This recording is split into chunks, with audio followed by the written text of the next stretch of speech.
Travel in general is an issue amidst COVID-19, but many are especially loath to consider air travel. The idea of settling yourself into a sealed tube with a bunch of other people for up to several hours in the middle of a global pandemic just doesn't sit right. But airlines have been pushing studies that say infection risk on a plane might be lower than that of everyday activities like grocery shopping when proper precautions are taken. Did the data back them up? That's the topic of this week's Healthcare Triage.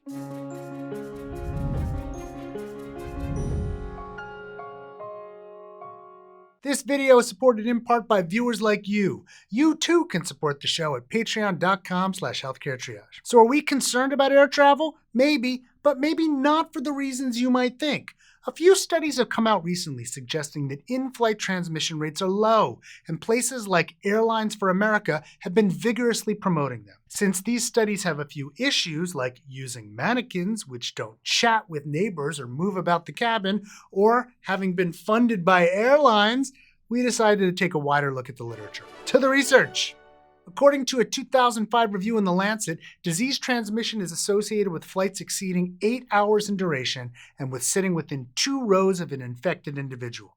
A recently published review of all flights with potential SARS-CoV-2 transmission from January 24th to September 21st of this year summarized the risk of in-flight transmission as low. An October article on the JAMA patient page points out that risk is often low on flights due to the way the cabin air is maintained.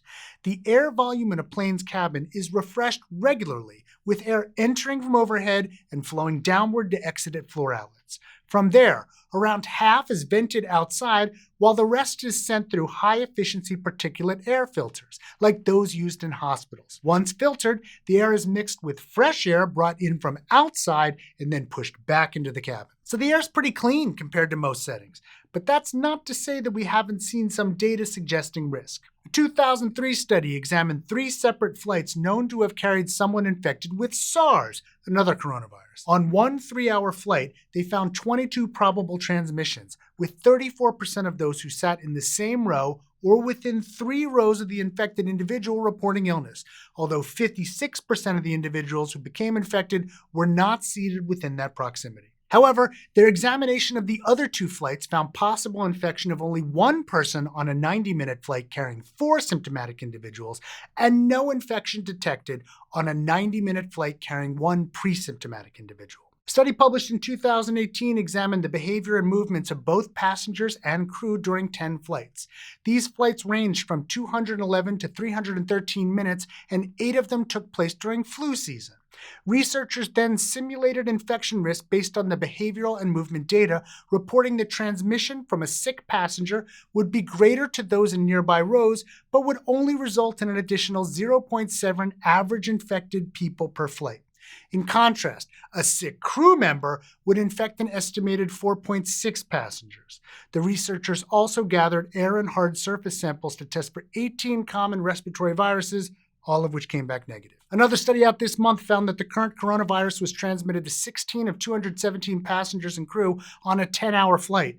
12 of those were in business class with the only symptomatic person on the flight, while the other 25% were seated elsewhere. So the results are mixed. Some of these studies considered the behavior of those on board, and some did not.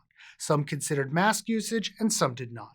Some studied flights with known infections on board, while others employed simulations. And of course, none of them can definitively prove the occurrence of in-flight transmission. The CDC does mention that air circulation in plane cabins prevents easy spread of viruses and other germs, but notes that socially distancing is difficult on crowded flights, and thus the risk of contracting COVID-19 may be increased. That risk might be reduced by the use of face masks, which are currently mandatory when flying, and by measures like leaving the middle seat open, which one preprint suggests might make a difference. However, no one seems to be talking about the risk outside of the airplane, though phase 2 of a study funded by Airlines for America does plan to examine curb-to-curb journeys that include the entire experience of traveling.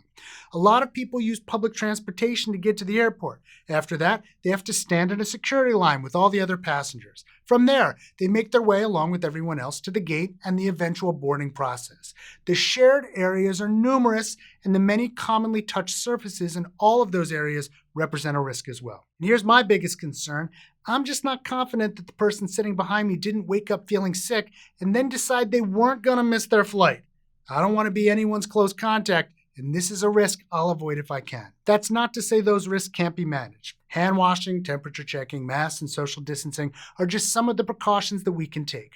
But it's like we said in last week's episode, your choices add to your safety pile or your risk pile.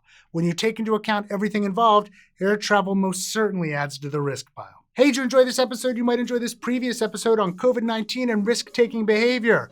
We'd like it if you'd like the video and subscribe down below, and consider going on to patreon.com/healthcaretriage, where you can help support the show even through a global pandemic. We'd like to especially thank our research associates, James Glasgow, Joe Sevitz, Josh Gister, and Michael Chin, and of course, our Surgeon Admiral Sam.